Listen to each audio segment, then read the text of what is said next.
Hello and welcome. I'm Jeffrey Mishlove. Today we're going to be exploring the holographic model of reality and its implications for ourselves, our bodies, and the world around us. With me today is Michael Talbot, author of several books including Mysticism and the New Physics, Beyond the Quantum, Your Past Lives, and most recently, The Holographic Universe, as well as 3 novels. Welcome, Michael. Thank you, Jeffrey. It's a pleasure to be with you. Nice to be with you. You know, one of the things that you point out in the holographic universe is that this is a model that's been around now for a few decades, but Right. it's really beginning to show its power in explaining many, many areas of personal experience and science. At the same time, can we talk a little bit about how the model developed? Sure. It was developed by two men, University of London physicist named David Bohm, who was a former protege of Einstein, and a Stanford University neurophysiologist named Karl Pribram. And they worked independently. Pribram was studying memory and found that there's evidence that the brain operates holographically. And Bohm was studying subatomic physics and found that on the subatomic level, the fabric of reality seems to possess properties that are reminiscent of a hologram. Mm-hmm. So if you put those two ideas together, that our brain seems to be holographic and the universe is holographic, it suggests that maybe it's compelling evidence that the universe may be a kind of hologram, not that it's literally a hologram, but that it's a good metaphor or way of understanding the universe. Now, when you say it's holographic, what do we mean, really? That, in a nutshell, that reality may be more plastic and changeable like an image than a solid construct, a sort of sticks and stones world. It has a couple of other implications, one of which is that a hologram has an unusual property. If you take a piece of photographic film that has a holographic image encoded in it, that means that you cannot see the image with your naked eye. You have to reconstruct the image, you have to shine a laser through it. So if you have an image of a rose in the film, shine a laser through the rose, you'll get a three-dimensional image of the rose on the other side. You cut that film in half, shine a laser through each piece, you'll get a whole rose out of each piece, which is a very unusual property and sort of boggles the imagination at first. Cut it in 4, you get 4 roses. Cut it in 8, you get 8 roses. Mm-hmm. So the universe is a hologram. It means, as William Blake said, that quite literally you can find the universe in a grain of sand, that every portion of the universe contains some semblance of the whole universe. That's very profound. Very. It's mind-boggling. And, you know, one of the things that you point out in a footnote of your book that I would like to mention is that this doesn't apply for many of the kinds of holographic images that are popularly sold, right, yes, pendants and the like, that don't require laser light. Right. Every talk I give, someone comes up and says they cut the hologram in half on their credit card and ruined it and didn't get the effect. And it only applies to those images that you cannot see with the naked eye, that you have to reconstruct. If you were to look at holographic film, it might look like ripples on a pond unless the laser light is shined through it. Right. There's no decipherable image in the film, and it very much does look like ripples in a pond, like when you drop pebbles into a pond. There are all sorts of little circles. They're called interference patterns. Right. The same as when you drop 2 pebbles in a pond and the ripples crisscross. That is exactly what is in the film. It's the crisscrossing of the laser light that's recorded on the photographic film. So there's the sense about a hologram that there's 2 levels. One is this 3-dimensional image that's projected, and it can look so real that you want to reach out and touch it. And then the other level are these interference patterns. Right. That reality in a hologram can manifest in 2 ways: as a concrete image, or as this sort of indecipherable blur of energy. And an analogy to this is kind of when you're watching Johnny Carson on your television set. That's really, his image is encoded in 2 ways. One is as the concrete image on the TV set. One is as the blur of radio waves permeating the living room. And if the universe is a hologram of some sense, in some way, it suggests that there may be 2 very drastically different levels to reality, that the concrete reality we see, when we look at these chairs and at the trees and the clouds and everything like that, our bodies are just one way that reality manifests, and that at some deep level there's a level of reality where everything dissolves into an ocean of energy that is holographically interconnected, where every portion of the universe is contained in every tiny area of the universe. So that implies that this notion that we go about our everyday lives with thinking of ourselves as separate from each other, and the cup is separate from the coffee that goes in the cup, that these notions are somehow, what would you say, superficial or contradicted at a deeper level? They're artificial, definitely, and Bohm really stresses this, and it's a very interesting notion, because In our Western way of thinking, we're so attached to the idea that when we come up with a concept like an apple or an electron or whatever, that exists out there, and we forget, it's kind of like fish unaware of the water in which they swim, that the conceptual pigeonholes we use, words, to describe reality, are phenomena inside our head. They're not out there. And most of the time, this is a philosophical quibble. But when you get down to quantum physics, and this is one of the reasons that Bohm came up with the holographic idea, it starts to have real effects. And one of those is it's been discovered that if you take two subatomic particles like electrons, and in certain instances, when you do something to one, it will always affect the other, no matter how far apart they are. It's kind of like stories that you've heard of identical twins where when one is hurt, the other feels the pain. And the problem is that we can find no process known to physics that explains how these could be sending a signal back and forth. In fact, Because it would have to be faster than the speed of light. instantaneous. It would have to be an instantaneous signal, and Einstein's theory of relativity said you can't have instantaneous signals because it would mean that you could violate the time barrier and conceivably call your grandfather and tell him not to marry your grandmother. And most physicists say, well, this would be just too troubling to incorporate into a rational picture of reality. Bohm explains it in a different way, which is a very interesting way. And he says, if you imagine that you've got an aquarium in which you have a fish swimming, you have a TV camera facing the front of the aquarium, one facing the side of the aquarium, and you have a monitor attached to each camera. Now, you also imagine further that you come from a culture that's never seen aquariums, never seen fish, never seen monitors or cameras. All you are privy to is the two images on these screens. He says that maybe, if you look at these two screens, you're going to see a side view of a fish and a frontal view of a fish. And because you don't know what the deeper reality is, the reality of the aquarium, you may assume that these are two separate things. But Two different fish. two different fish, two different objects. But every time one fish moves, the other is going to make a corresponding movement.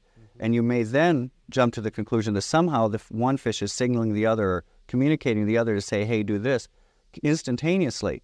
And Bohm says this is what we've done with subatomic particles, that we assume that an instantaneous communication is going on when that's not really what's going on at all. At a deeper level, a very holographic level of reality, every particle in the universe collapses to a sort of cosmic unity. They're not signaling each other. They're like that fish where there's the level of the aquarium.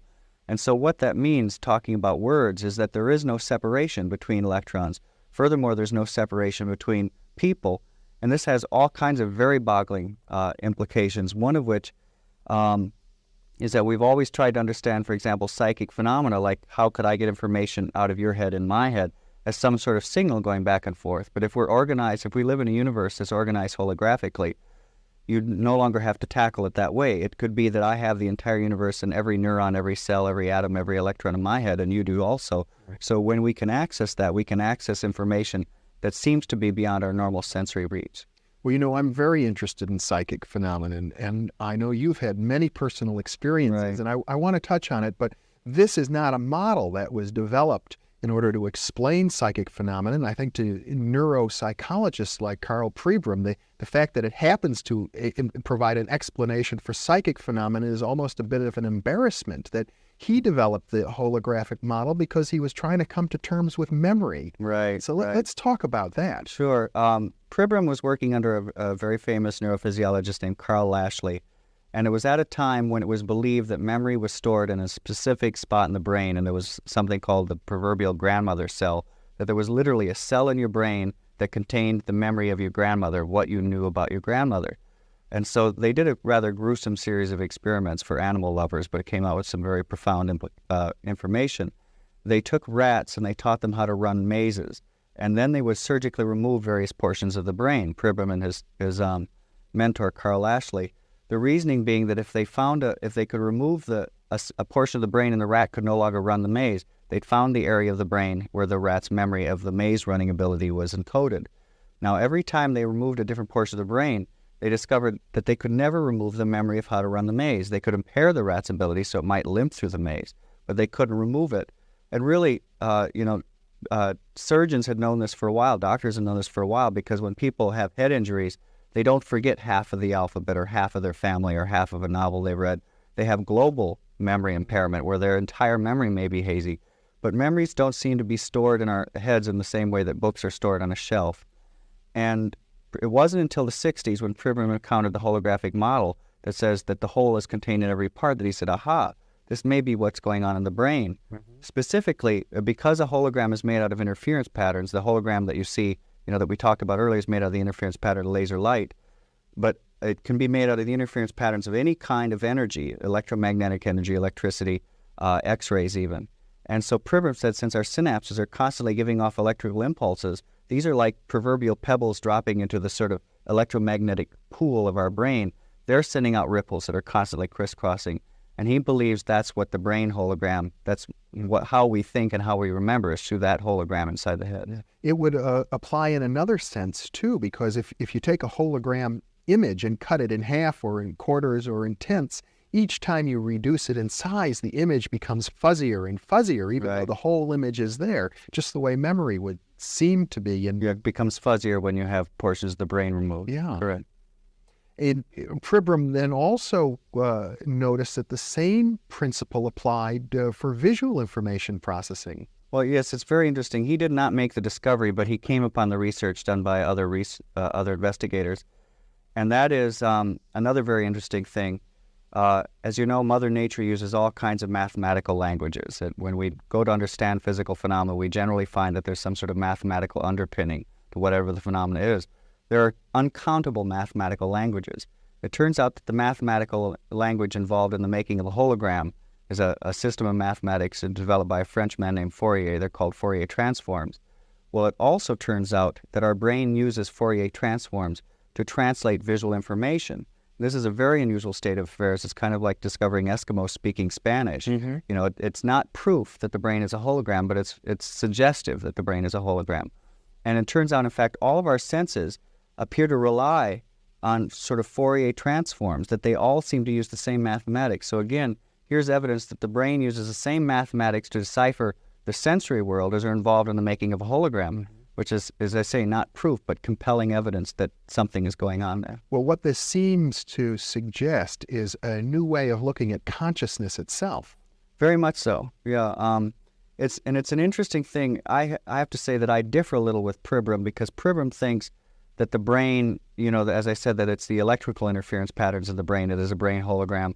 I'm kind of a mystic because, at a young age, I had an out-of-body experience where I left my body, and it became quite apparent to me while I was having this experience that I was thinking, but my brain was back in my body, which I could see in my bed.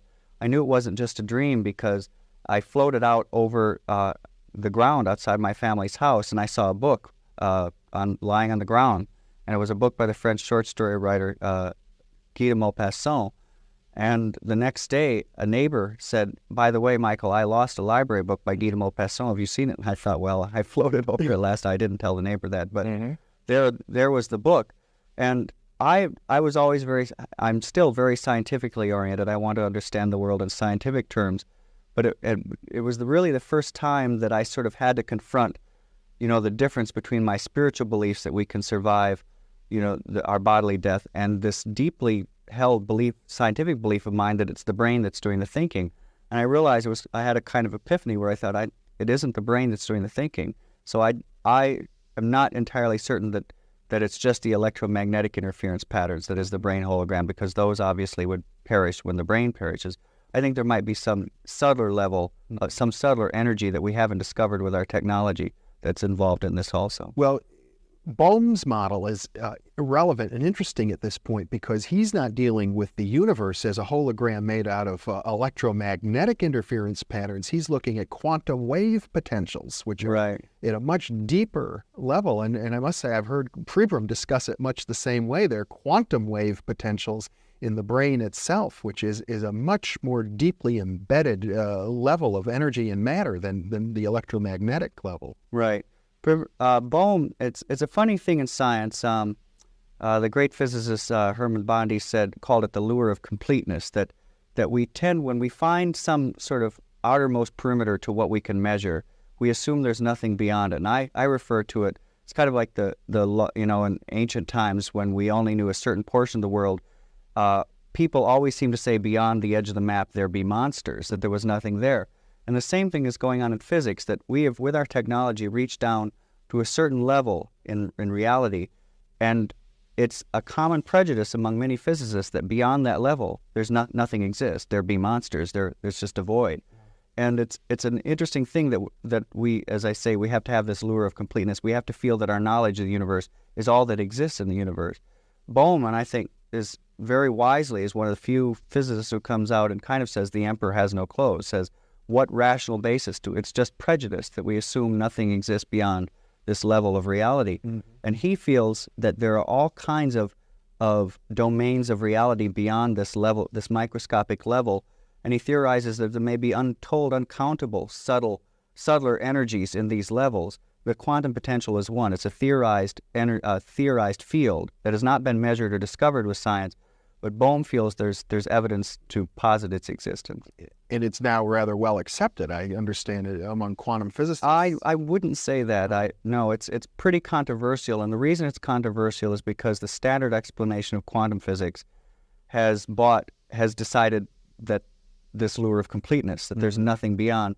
Yeah, the Danish physicist Niels Bohr, who was one of the founder of quantum physics, basically said you get down to a certain level of reality and things become blurry and you can't know anymore. Mm-hmm. And Bohm takes a very different route, which at this point is very sort of looked down upon by a lot of physicists because most have been schooled in the way of Bohr's thinking. Yes. And Bohm, the quantum potential is not looked upon kindly by most physicists, I would say. Well, I don't think we want to get into too technical a discussion of quantum physics at the moment, but I do think it's important to bring up the uncertainty principle because it in a way, it's where physics comes full circle. And as I understand it, physics are saying, well, there may be all kinds of stuff, but we'll never know it because we interact with it. Anytime we attempt to look at particles beyond a certain level, the very act of observation changes things.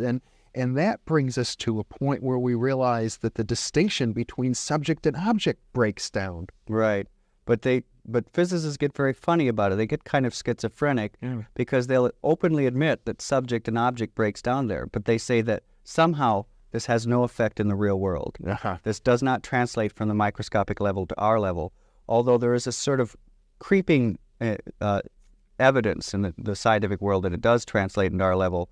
One obvious example, I think, that it translates into our level is that helium cannot be frozen solid. You can freeze hydrogen solid, you can freeze, carbon dioxide solid, but helium, for helium to become its atoms to align in a solid form would violate the uncertainty principle, and nature doesn't seem to allow that. Mm-hmm. So you can't, no matter how cold helium gets, it remains a liquid. That, to me, if you can have a beaker full of liquid helium, and that exists at our level of existence, and it's a sort of manifestation of the uncertainty principle, and it's where it's sort of slipped over into our world. There are other things going on right now where there's a device called a squid, which is a sort of electrical coil in which it looks like we may be able to demonstrate that the current, if you say which direction is the current going in the coil, it's going both directions at once, which is kind of an impossibility, but to simultaneously do that too is a quantum phenomenon, that these two realities are overlapping. So I think we will cross that barrier. Well, I must admit, Michael, I'm not sure that I totally grasp the implications of those examples, but the examples I would like to focus on that do seem more relevant are the ones that suggest the enormous ability of the mind to affect systems in the body, the placebo effect, the work with the healing and visualization. Well, this gets away from Bowman into Pribram, but it's equally interesting with equally profound implications. Pribram, as I said, says that we're thinking with holograms inside our head, and that out there exists something that's more akin to the radio waves in the room from which your TV gets the image. So in essence, we're kind of conscious TV sets.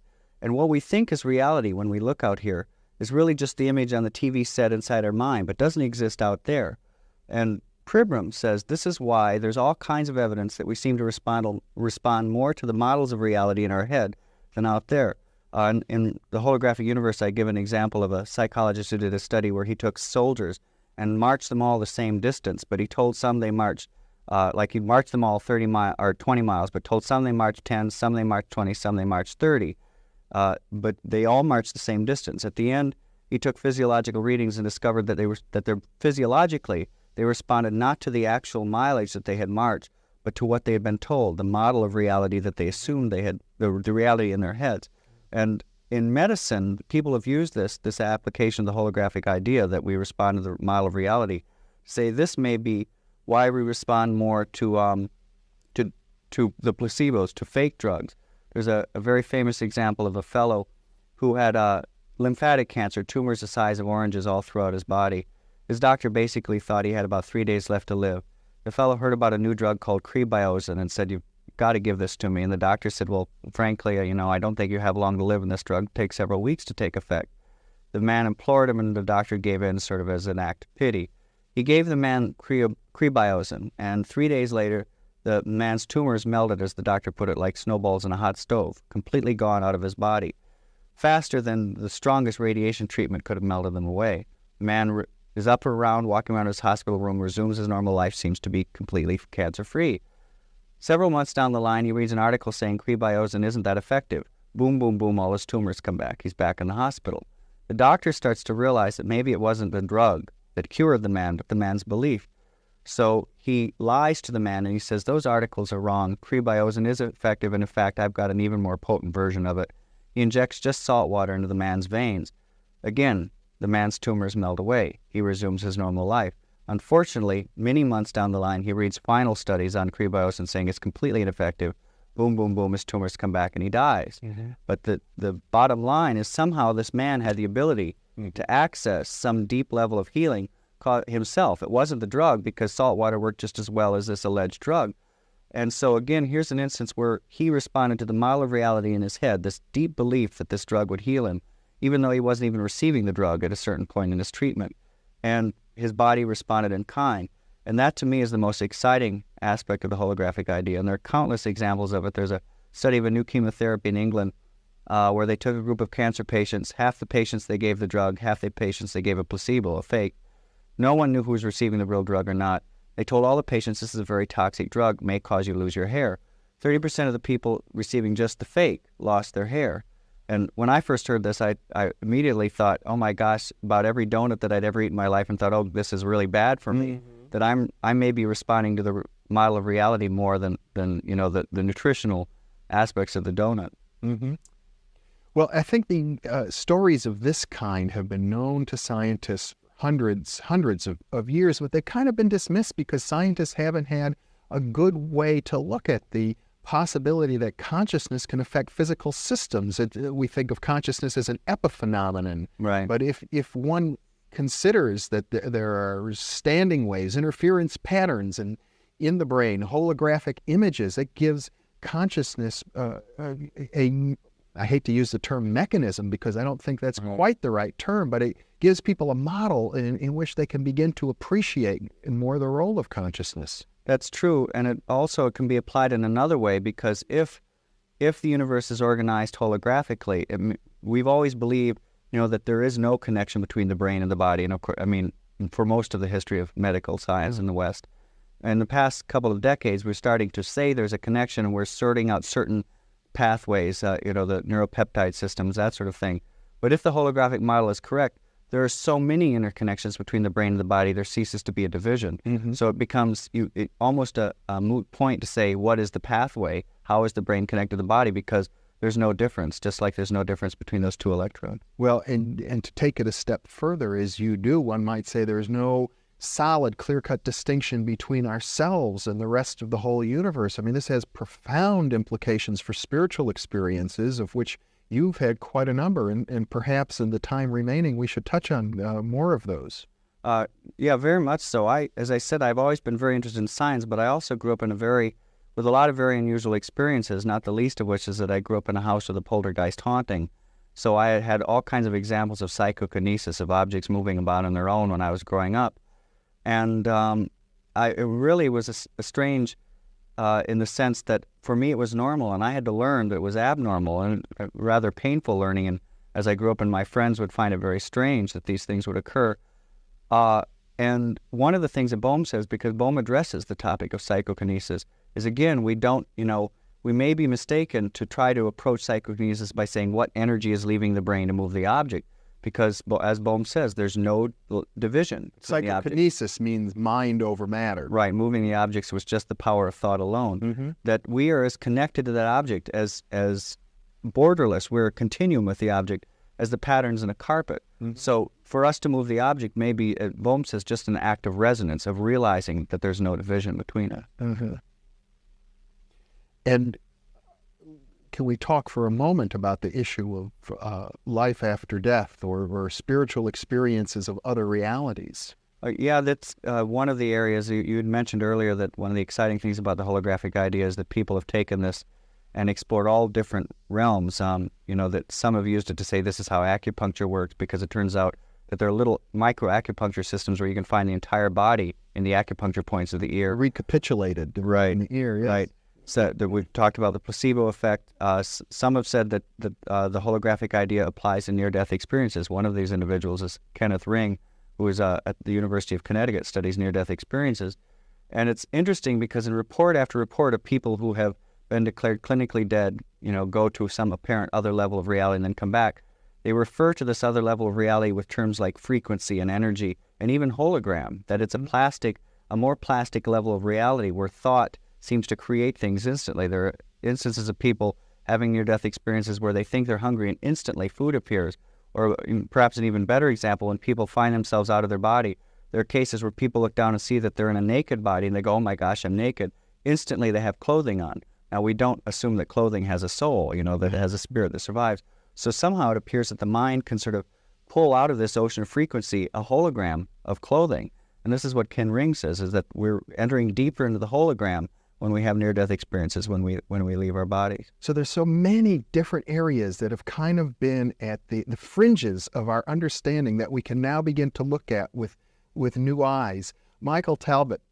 Michael, now might be a good opportunity to talk in greater depth about some of your own personal experiences. I think maybe building on what you had discussed earlier regarding your childhood experiences with poltergeists. And let's discuss for you personally how the holographic model has helped you to understand these things. Okay, well, it's interesting. I was asked recently, when did you really start writing the holographic universe? And I started writing it years before I heard of the holographic model, because the model of reality that's in the book that is implied by the holographic idea is the model of reality that I had arrived at because of my experiences. I'd had a lot of firsthand encounters with the plasticity of reality. A recent one is a good example of just how extraordinary some of these plastic events have been. I have a little jade Buddha on my desk that my mother gave me, and it is set in gold, and she came to visit, and I think it's significant that this was a time in my life I was going through a rather rough period and basically in need of having some reassurance that miracles are possible in the universe. And when she saw the jade Buddha sitting on my desk, she said, oh, I remember giving you this, and she picked it up, and I stood by her as we watched it. And as we looked down at the Buddha, there was a little explosion of red light, and a sphere of red light expanded out from the Buddha. Mm-hmm. And after it was gone, a red stone had appeared in the Buddha's head. And I don't know if it was a ruby or a rhinestone. I've been kind of afraid to have it tested. I don't know how I'd respond if it had been a miraculous rhinestone appearance. But my mother, who's always been kind of like Gladys Kravitz on Bewitched when it comes to these things, kind of giggled nervously and said, gee, I don't remember that stone being in the Buddha's head before. And I said, but Mom, didn't you just notice something really amazing? And she said, well, looked like there was an explosion of red light, and a sphere of red light expanded away from the Buddha. And I said, well, yeah, that's what I saw. And she said, well, that can't be. And my sister was visiting and had actually worn the Buddha on a pendant. Mm-hmm. And so I said, well, she had told me that my sister wore it. I said, well, let's call her in and see if she remembers it being there, because even I've experienced these things. You still have this sort of gnawing skepticism, go, gosh, this can't be. Can reality really be this plastic? And so I said to my mother, now don't tell her that the stone materialized. Let's in front of our eyes. Right. Let's see if she just notices it on her own. And my mother, bless her heart, when my sister comes in, she goes, okay, I won't tell her. But the moment she came in the door, she goes, Pam, the stone just appeared out of nowhere in this Buddha's head. So we didn't have, a sort of straight scientific approach to it. But that's just one example. There have been many. I talked about the poltergeist. I grew up having all sorts of precognitive visions of the future, which at a very early age taught me that time wasn't as linear as we thought, and things that we don't even have sort of scientific pigeonholes to put in, like a UFO encounter and encounters occasionally with beings that appear to be spirits. I'm not quite sure what they are, but beings that aren't physical beings. And things that were just part of the natural warp and weft of my life, have always been. And as I say, it really came as a shock to me to discover that other people didn't know reality was plastic, and that's why the holographic idea excited me so. Well, now let's talk about it a little more, because I think conventionally people who have these experiences search in our culture for an explanation, and explanations are not readily forthcoming from mainstream institutions. Or you could buy into a religious viewpoint and think of angels, or you might go to folklore and talk about the little people, or you might draw on theosophy or occult traditions. But what added insights do you get out of viewing these things in terms of a holographic model that you don't get from some of these other perspectives? Well, there are two implications or two added insights. One is that, the science that we all learned in high school science class does not allow us to understand these things. The holographic idea is really the first sort of scientifically couched idea that says, here's how these things might be possible. But there's another, I kind of think, an even more profound implication of the holographic idea, and that this gets back to this notion that Bohm says that if everything is a continuum and infinitely interconnected, all of our ideas, all of the words we use to describe the world are artificial, are sort of just come out of our own belief systems and don't exist out there. And that's something that's had a deep effect on my thinking, because it means when I've had these experiences, I don't jump, as I said, that appear to be spirits. I say this because I've had, for example, had a few years back, had an encounter with the spirits of several wolves that appeared that I could see through their bodies. I mean, several wolves appeared in my apartment. I could see through them. They were there for about 10 minutes. And this was an experience that I might easily go, well, these are ghosts, these are power animals, these are demons. But I hold my judgment open. I don't know what they are, but I know that these things are possible. And I think it's important not to jump to conclusions, because we may miss the larger picture. Most people might think I'm going crazy. Well, I don't anymore. I mean, I never seriously thought I was going crazy, because I'm very emotionally healthy, mentally healthy. And these things have always been positive in my life, have always assisted me, and they've always been a good thing, helped me survive. And those people who don't know, there were many years when I didn't tell people I had these experiences, and no one thought I was crazy. And, they might have had I told them the experiences, but the rest of my life has always been, I'm a very sort of ordinary person, except for those things. And I think, that craziness is, if you have an experience of a non-ordinary reality, that's not evidence of craziness. Craziness is if you have some sort of pathological problem, something that's destructive to your health or well-being, and I've never had that. But I think it might be a bit glossing over from what you've told me already, Michael, just to say that, say, your poltergeist experiences were 100% positive. Well, that's true, because nothing, I mean, again, we're putting our own intellectual pigeonholes over it. There were negative aspects of the poltergeist. Would you mind telling the whole story? Sure. The poltergeist, I always thought the poltergeist started when I was 5 years old, and it started raining gravel down on the roof of my family's home at night. And at the time, we didn't think this was paranormal. No one knew what was going on. I grew up in Michigan. We lived in a very rural area in the midst of the woods. My father would go out with a shotgun because he thought someone must be doing it, and he could never find any evidence that someone was doing it. He'd shoot the gun off into the air. In the morning, he'd go up and sweep several shovelfuls of gravel off the roof. And then things became very definitely paranormal when whatever this manifestation was, went into the house. One of its favorite things to do was to throw the vacuum cleaner around. You didn't always see it. Most often you didn't. My mother, if she were vacuuming and turned the vacuum cleaner off and left it in one corner of the room and would leave the room, you'd hear it clash and go back to the room and be in the opposite side of the room. Occasionally you would see things. I saw on one occasion a glass all of a sudden just came swooping through the room from no apparent source. The windows were closed. There was no one there who could have thrown it. The poltergeist was also fond of throwing, strangely enough, pieces of drift glass and broken beer bottles or pop bottles they find worn smooth on the beach. And once in my New York apartment, because the poltergeist followed me wherever I moved until I was in my early 20s, I actually saw one of these things materialize. I was just sort of daydreaming, looking up near the ceiling, and all of a sudden, out of nowhere, this strange little brown thing appeared, and as I looked at it, came zooming down at me, hit me in the chest, dropped to the floor, and it was one of these pieces of glass. And so these were, extraordinary things, but at the same time, I and my family became so accustomed to them. I have two sisters that we'd be playing, because another thing the poltergeist would do was stomp all over. It'd stomp up the stairs, down the stairs, through the rooms. You'd hear bang, bang, bang, bang, bang. And if we were playing, it got so, if we heard something stop up the stairs and glanced over the stairs and there was nothing there, we'd just go back to playing. It was so mundane, a part of our existence.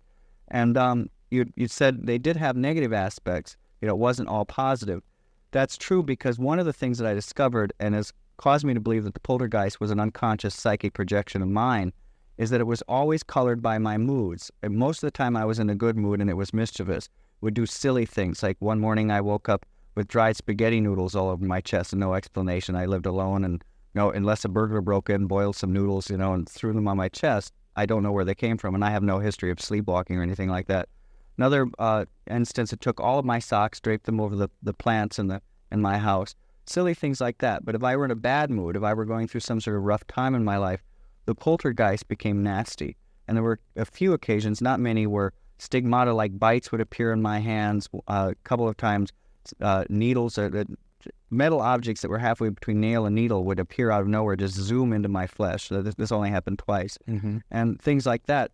So you could construe those as negative, but on the other hand, I view them as positive because I learned so much from them. Well, I think it's important to mention this because, in a lot of the folklore, these kinds of manifestations are associated with the demonic. And I think by using the lens of a holographic model, you're able to see it in a different light. That's true, and it's important to note that. And one of the things that I've learned from it is when these negative things were happening, there were occasions, even though I'd had lengthy experience with this poltergeist, that I'd start to think, oh my gosh, maybe I'm being demonically attacked.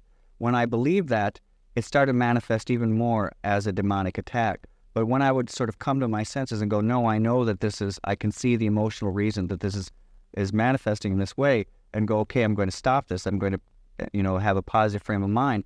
All the negative stuff would stop. I always had control, but if I relinquished that control and allowed my beliefs to go into some interpretation, it's a demon, it's a this, it's a that, then it would get me. Mm-hmm. And there was another instance when I lived in my New York apartment, where I was playing piano at night. I had the lights off. I was playing in the dark, and I live on the ground floor, and the piano is situated so that the back of the piano is toward a window.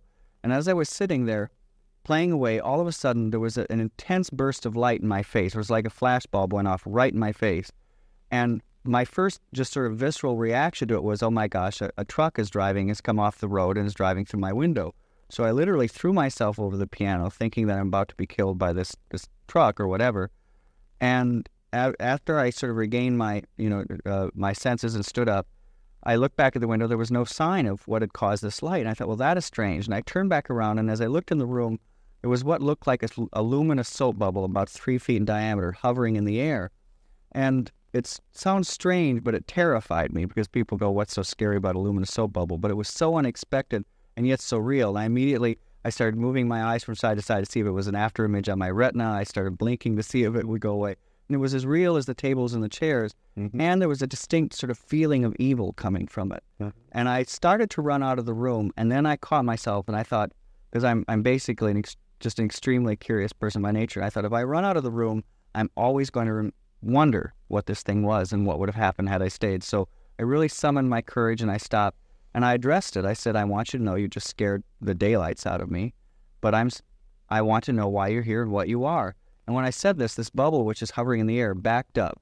And somehow I knew that the fact that it had backed up, that it had wanted to scare me, and it had backed up. Now, this bubble appearing had been presaged by a number of very negative poltergeist phenomena, a couple of the bites that occurred at that time in this. I didn't know what was going on. The bubble after was only there for maybe a minute or two, but it seemed like an eternity at the time. Then the bubble left the room, hit a door, and sort of burst and sparkles and was gone. But distinctly negative I knew it was a negative presence. Mm-hmm. A couple of days later, a friend called me, and I had not told her about the experience or anything. And she said, Michael, I have a letter that I think you should read. And it turned out I had just moved to New York from Michigan. I'd attended Michigan State University. And there was a group of people there that were really only acquaintances of mine. They weren't that important in my life, but they were into black magic. And somehow they had fancied, which was totally their fantasy, not mine, that I was some sort of magician, and that I was attacking them. And so they were doing group meditations and casting spells to get me. Counter magic. Right. And I had not even thought of these people. But what that taught me is that I realized that because I still think I was in part feeding this phenomena with my own psychic energy, is that I was not shielding myself. Because what happened when I learned this, while it was going on, I was so interested, I allowed it to happen because I wanted to see where it was going. I wondered what the bubble was. I didn't say, okay, get out of my reality. But as soon as I found out what they were doing, I said, okay, all of this stops now. And just through an act of will, he said, this will not go this direction. And as soon as I put forth that act of will, all of these things, the negativity ceased, and the poltergeist resumed its harmless aspects. And what that taught me is that, I'm sometimes asked, do you think people can cast spells or can exert an outward influence to you? And I think that our will is always, it's what our will determines. But you also have to be conscious. You have to sort of shield yourself. And I have learned that I have to have developed a strong belief that I'm protected, so that my unconscious doesn't believe that I'm not protected and allow these things to occur. And when you do that, you are protected. So your sense is that these various events are taking place at another level of reality that's related to the holographic model. I do. I think that they're not just hallucinations, and I say that because I've had equally extraordinary experiences where there have been other people present and seeing the same things. But what's interesting is, again, as the holographic model says, there's no division between the brain, our thoughts, and the world out there, is that they always have some sort of psychological correlation with what's going on in my life. I can look at them and I can go, the reason this is negative is because these people were casting spells. And there have been event after event after event, or the reason the poltergeist is negative is because I'm going through a bad period emotionally. And I've discovered that they are psychological exteriorizations that become real. And I say that because, as I say, I don't believe they're hallucinations because other people have witnessed them with me. And the only explanation in my mind is that our thoughts do project into reality on occasion, do bleed through from the subjective to the objective. Now, I want to explore with you more carefully the nature of the poltergeist entities themselves and these other realities. And I think a good way to approach that would be to step back for a minute and talk a little bit about what is life, what constitutes a living being.